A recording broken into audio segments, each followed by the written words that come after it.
Okay अच्छा okay I am recording it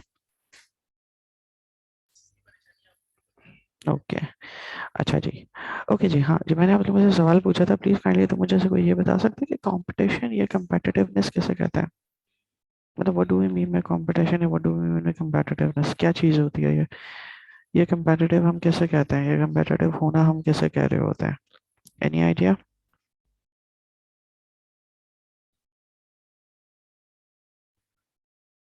hello hello hello Arif ये बेटा सर आवाज आ रही है। आवाज आ रही है ओके ठीक है एक्चुअली तुम लोग बोलते नहीं हो ना तो मुझे नहीं अंदाजा होता कि तुम लोगों को आवाज आ भी रही है या नहीं आ रही अच्छा चलो ठीक है ओके जी हमारे पास सबसे पहली चीज़ जो है वो हमारे पास ये होती है कि सबसे पहला जो पॉइंट होता है किसी भी ऑर्गेनाइजेशन के सर्वाइवल की अगर हम बात करते हैं तो फर्स्ट एंड फॉरमोस्ट जो पॉइंट होता है वो हमारे पास होता है कंपेटिटिवनेस कंपेटिटिवनेस हम किसे कहते हैं या कंपेटिटिव होना हम किसे कहते हैं जी हफ्सा बेटा कुछ कह रहे हो आप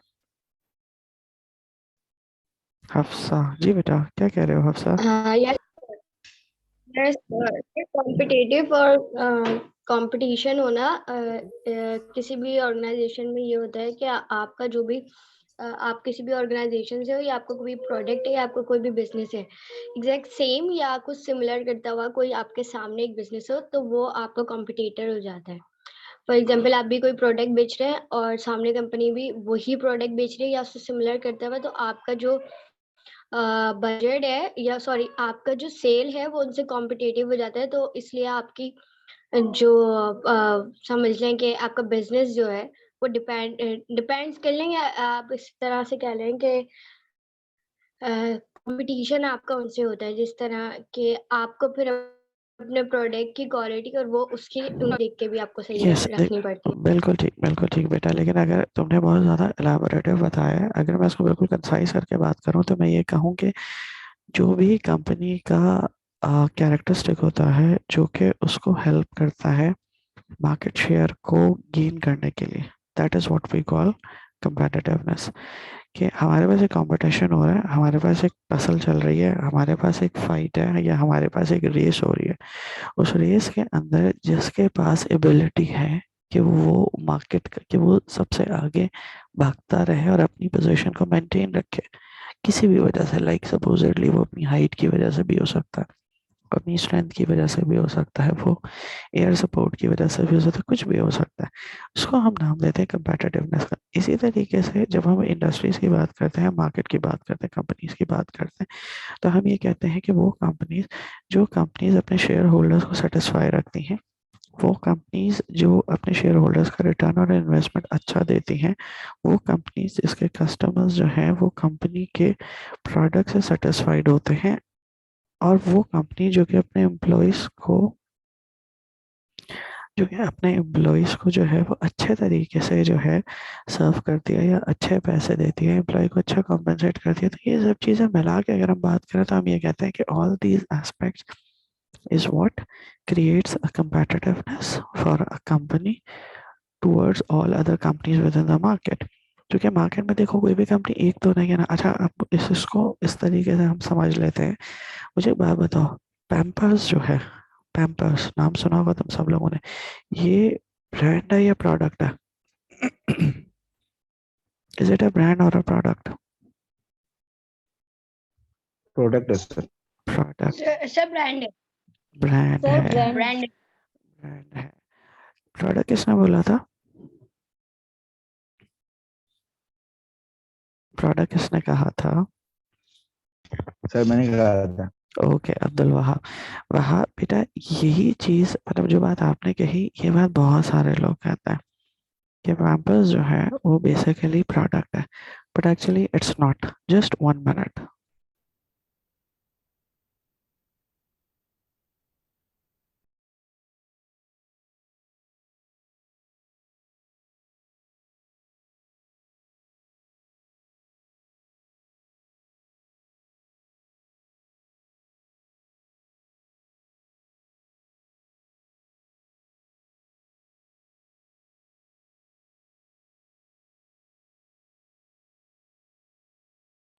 ओके जी ये प्रॉब्लम, ये वाली वहाब साहब, ये जो चीज़ है, ये हमारे पास जो है वो इम्पोर्टेंट तरीन चीज़ है। That means it's a product, it's a basically brand. Pampers is a brand, it's not a product, but people consider this as a product. क्यों? क्योंकि वो मार्केट में सबसे पहले आया, और मार्केट में आके वो सबसे पहले एक्सप्लोर किया, उसने मार्केट को ना सिर्फ एक्सप्लोर किया बल्कि मार्केट के अंदर सेटिस्फाइड कस्टमर्स क्रिएट किया, और इतने सेटिस्फाइड कस्टमर्स क्रिएट किए कि अब लोगों को प्रोडक्ट की जगह पे ब्रांड का नाम को सारे आज प्रोडक्ट। हरी है, सबको जल्दी है। किस किस का शोर आ रहा है? कॉल आ रही एजाज। है, ये तो होगी। ओके, एजाज अपना माइक बंद करो बेटा। ओके जी। तो हमारे पास जो है वो इतना ज़्यादा उन्होंने अपने सेटिस्फाइड कस्टमर्स क्रिएट कर लिए कि पैम्पर्स जो है वो इंस्टेड ऑफ ब्रांड एक प्रोडक्ट के तौर पे लोगों को नज़र आने लगा। और अब बहुत सारे लोग ये कहते हैं कि जी पैम्पर्स जो है वो एक प्रोडक्ट है। ये गलती बहुत सारे लोगों से होती है। यही चीज़ उसके कंपेटिटिवनेस कहलाती है। क्या उसकी चीज़ कंपेटिटिवनेस कहलाती है? कि जो मार्केट में सबसे पहले आया, उसने मार्केट में आके पूरी की पूरी मार्केट को कैप्चर किया, और अब कैप्चर करके लोगों ने उसको एक्सेप्ट किया, और इतना एक्सेप्ट किया कि अब लोग उसी के नाम से उस प्रोडक्ट को जानते हैं। This is what we call competitiveness. ठीक है। अब ह्यूमन रिसोर्स मैनेजमेंट की बात करते हैं, तो ये हमारे पास ह्यूमन रिसोर्स मैनेजमेंट का एक प्रोफाइल है। यानी ह्यूमन रिसोर्स मैनेजमेंट किसी भी ऑर्गेनाइजेशन के अंदर, अगर हम कंपेटिटिवनेस की बात करते हैं कि एक ह्यूमन रिसोर्स मैनेजमेंट किसी भी ऑर्गेनाइजेशन में किस तरीके से कंपेटिटिव हो सकती है, किस तरीके से कंपेटिटिव एडवांटेज ले सकती है, तो ये तरीके हैं। स्ट्रेटेजिक ह्यूमन रिसोर्स मैनेजमेंट में जो ह्यूमन रिसोर्स मैनेजमेंट का सबसे पहला काम होता है वो होता है analysis and design of work. अब analysis and design of work से क्या मुराद है? वो तमाम के तमाम काम, वो तमाम के तमाम स्ट्रैटेजीज, वो तमाम के तमाम चीज़ें जो कि आपके बिजनेस को रन करने के लिए, जो कि आपके बिजनेस को सपोर्ट करने के लिए, जो कि आपके बिजनेस को नरिश करने के लिए, जो कि आपके बिजनेस को आगे बढ़ाने के लिए ज़रूरी है, वो लोग जो कि आपके बिजनेस को आगे की तरफ लेके जाएंगे, उनका मौजूद होना ज़रूरी है या नहीं है। कौन कौन सी जॉब्स आपके ऑर्गेनाइजेशन के अंदर होनी चाहिए, कौन सी जॉब्स आपके ऑर्गेनाइजेशन में नहीं होनी चाहिए, कौन से प्रोसेसेस आपके ऑर्गेनाइजेशन में होने चाहिए, कौन से प्रोसेसेस आपके ऑर्गेनाइजेशन में नहीं होने चाहिए। ये पूरा के पूरा जो काम है ये हमारे पास analysis and design of work के अंदर शामिल है। और ये वो चीज़ है जो कि हमारे पास जो सबसे पहले ऑर्गेनाइजेशन के अंदर या ऑर्गेनाइजेशन की प्रॉफिटेबिलिटी का जो कंट्रीब्यूशन होता है एचआर का, वो ये particular area, that human resource management department या human resource management practices, they include the analysis and design of work. वो काम को डिज़ाइन करते हैं, वो काम की डिज़ाइनिंग क्रिएट करवाते हैं, सो दैट जो आपके पास काम है वो, और जो मार्केट में काम हो रहा है वो, दोनों एट पार है। जिस तरीके से तुम सब लोग में से जो है वो, अब चूंकि अब कोविड जो है वो ऑलमोस्ट क्लोज हो चुका है, लेकिन कोविड के पीरियड में तुम सब लोगों ने बैंक अकाउंट की ट्रांजेक्शन्स या बैंक अकाउंट से जितनी भी ट्रांजेक्शन हो रही होती थी, वो या तो मोबाइल के थ्रू करना स्टार्ट कर दें या इंटरनेट के थ्रू करना स्टार्ट कर दें। 2 साल के अंदर ऐसा क्या हुआ जो आपने ये काम करना स्टार्ट कर दिया? और मजे की बात, ये काम किसी एक, पहले एक बैंक ने शुरू किया, फिर दूसरे बैंक ने शुरू किया, फिर तीसरे बैंक ने शुरू किया, फिर चौथे बैंक ने शुरू किया, और आहिस्ता आहिस्ता सारे के सारे बैंक्स करते चले गए। तो बेसिकली आपने किया क्या? आपने किया ये कि आपने एक ने काम को एनालाइज किया, एनालाइज करके अपने काम को उस तरीके से क्रिएट किया। जब एक कंपनी के एक बैंक के एचआर ने ऐसा किया, तो दूसरे बैंक के एचआर ने उसको देखा देखी उसी तरीके से उस काम को कन्वर्ट कर लिया। यस, जो एक चीज डिफरेंट है वो ये चीज डिफरेंट है कि कुछ बैंक्स के अंदर ऐसा हुआ कि कुछ बैंक्स ने सिक्योरिटी मेजर्स थोड़े डिफरेंट रखे, कुछ बैंक्स के सिक्योरिटी मेजर्स डिफरेंट है, लाइक पासवर्ड्स हैं। कुछ बैंक्स ने जो पासवर्ड्स थे वो ईमेल के ऊपर और सेलफोन के ऊपर दोनों पे दिए, कुछ बैंक्स ने आधा ईमेल पे आधा सेलफोन पे दिया, कुछ बैंक ने सिर्फ ईमेल के ऊपर दिया। तो बेसिकली काम स्टेज सेम, काम वही रहा। एनालिसिस ऑफ वर्क जो था या डिजाइन ऑफ वर्क जो था, इट स्टेड सेम। सिर्फ डिफरेंस क्या है? डिफरेंट आपकी पॉलिसीज के मुताबिक है कि आपने अपनी पॉलिसीज के मुताबिक चीज़ों को एडजस्ट किया या चीज़ों को अकॉर्डिंगली कोऑर्डिनेट करके उन चीज़ों को एग्जीक्यूट किया। तो वो काम, ये जो जॉब डिस्क्रिप्शन वाला एलिमेंट था, ये जो जॉब डिज़ाइन वाला एलिमेंट था, ये जो एनालिसिस था कि कौन सी जॉब डिस्क्रिप्शन होनी चाहिए, क्या चीज़ नहीं होनी चाहिए, वो सारा के सारा analysis and design of work में आता है। फिर सेकंड पोर्शन जो हमारे पास आता है ह्यूमन रिसोर्स प्लानिंग का। अब ह्यूमन रिसोर्स प्लानिंग क्या कहती है? ह्यूमन रिसोर्स प्लानिंग ये कहती है कि किस तरह का ह्यूमन रिसोर्स ऑर्गेनाइजेशन के अंदर रिक्वायर्ड है। अब किस तरह का ह्यूमन रिसोर्स रिक्वायर्ड है, ये एक बड़ा अजीब सा सवाल है, लेकिन ये एक सबसे फंडामेंटल सवाल है। तुम सारे के सारे लोग हो, ठीक है। अब तुम में से मेजर लोगों का इंटरेस्ट जो है वो फाइनेंस के अंदर है, तो क्या मेरी कंपनी को इतने ज्यादा फाइनेंस के लोगों की जरूरत है? ठीक है, एक सवाल। अगर है तो मुझे कितने लोगों के फाइनेंस की जरूरत है? इस चीज को डिसाइड करना ह्यूमन रिसोर्स प्लानिंग के अंदर आता है। मेरी ऑर्गेनाइजेशन में अभी कितने फाइनेंस के लोग हैं, मुझे आने वाले 5 सालों में कितने फाइनेंस के लोग चाहिए होंगे, कितने एचआर के लोग चाहिए होंगे, कितने मार्केटिंग के लोग चाहिए होंगे, कितने सप्लाई चेन के लोग चाहिए होंगे, कितने प्रोडक्शंस के लोग चाहिए होंगे, और ये कितने लोग किस तरीके से ऑर्गेनाइजेशंस के अंदर आएंगे।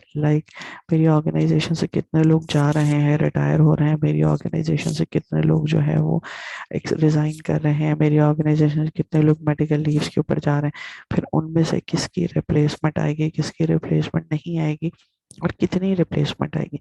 इसी तरीके से एनालिसिस ऑफ वर्क के अंदर या डिजाइन ऑफ वर्क के अंदर जो हमने कैरेक्टरिस्टिक डिफाइन की है, उस कैरेक्टरिस्टिक्स को कवर करने के लिए हमें कितना ह्यूमन रिसोर्स रिक्वायर्ड होगा।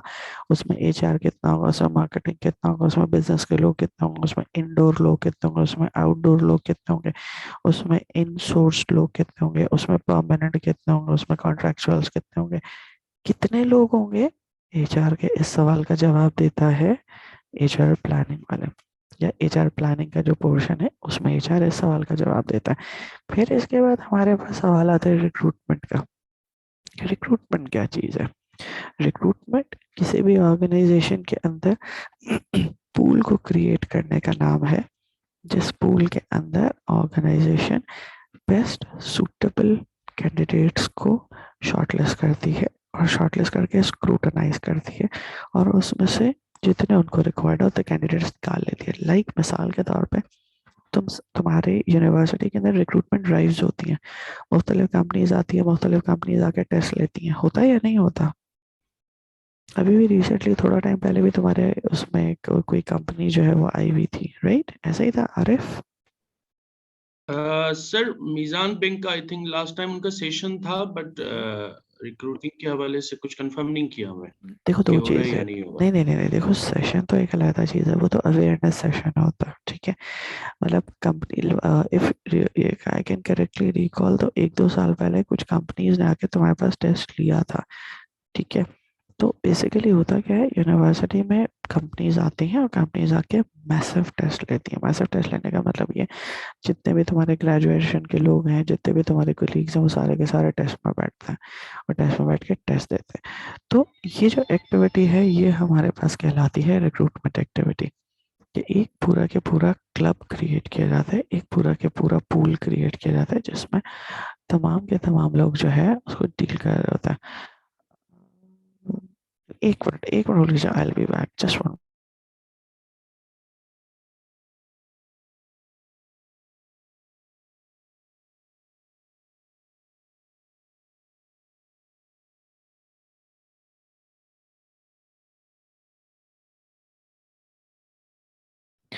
ओके जी। तो रिक्रूटमेंट हमारे पास जो है वो बेसिकली क्या होती है, वो हमारे पास बेसिकली रिक्रूटमेंट के अंदर हम एक पूल क्रिएट करते हैं।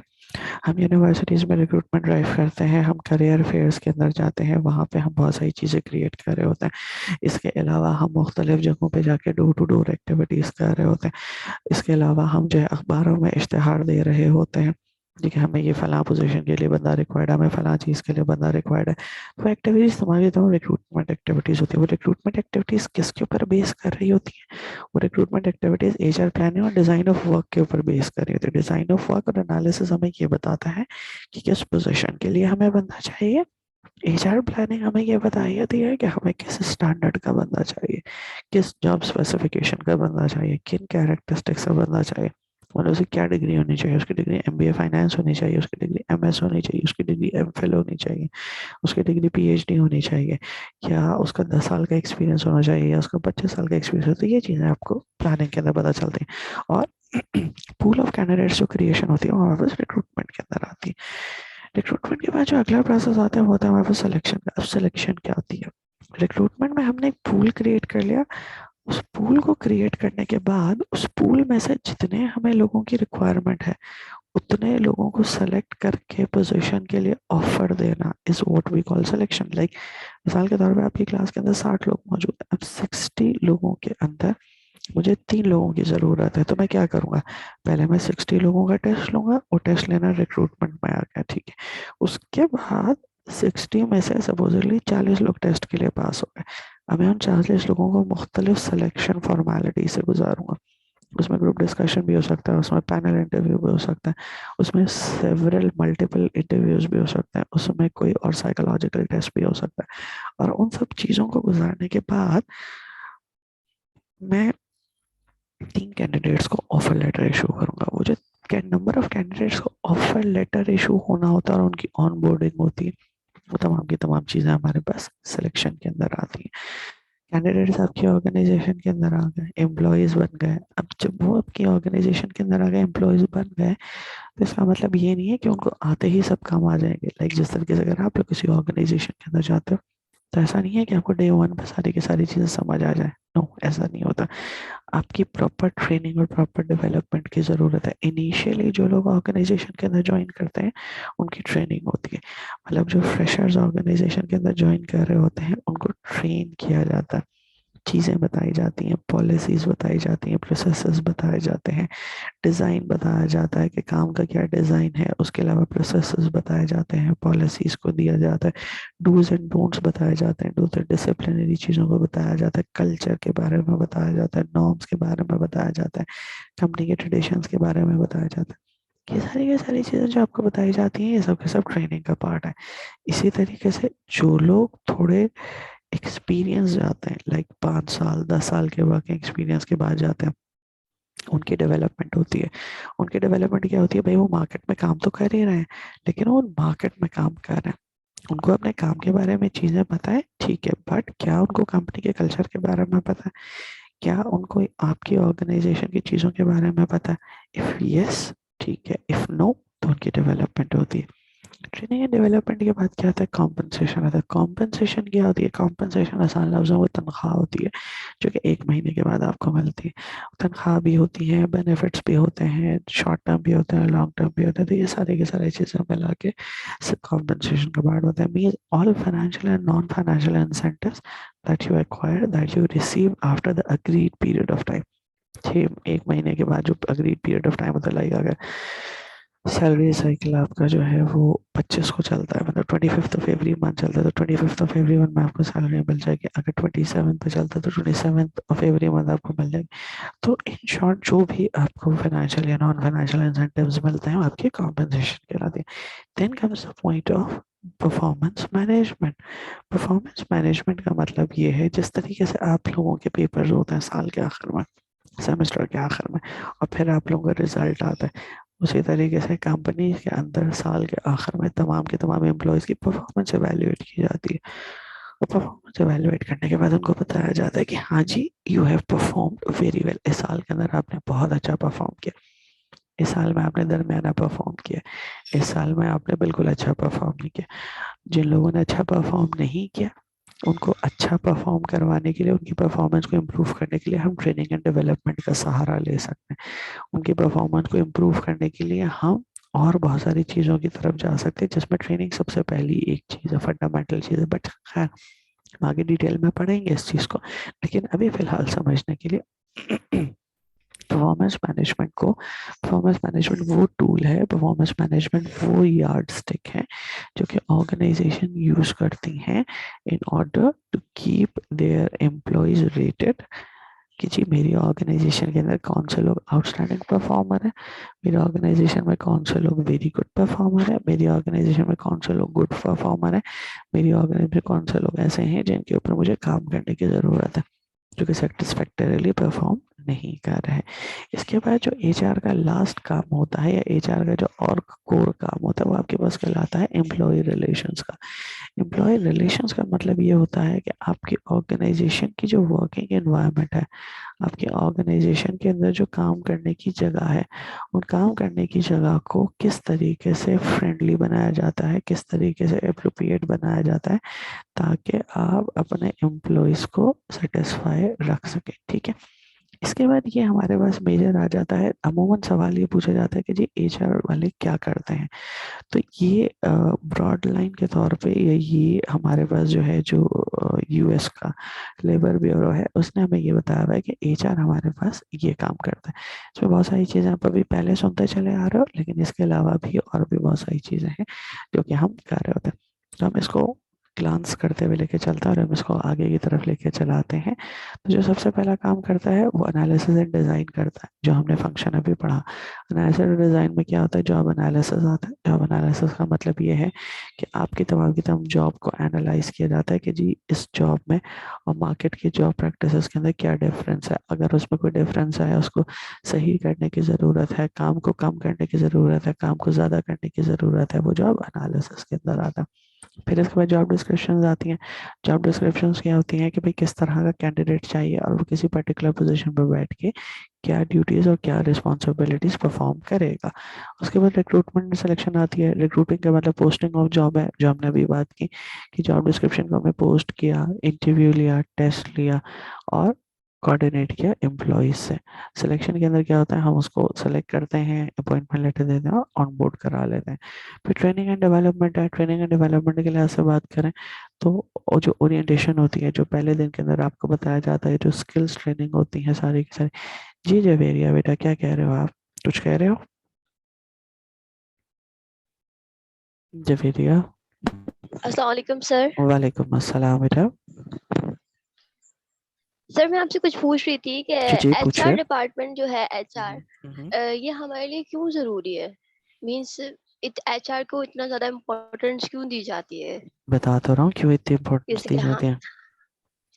वो बात तो ठीक है आपकी, हम्म, लेकिन एक होता है ना कि आगे जाके हमने एचआर चूज करना है, अपनी कंपनी में भी हमने एचआर में काम करना है, तो हम हम्म। ये डिसीजन लेते तो लेते क्यों है?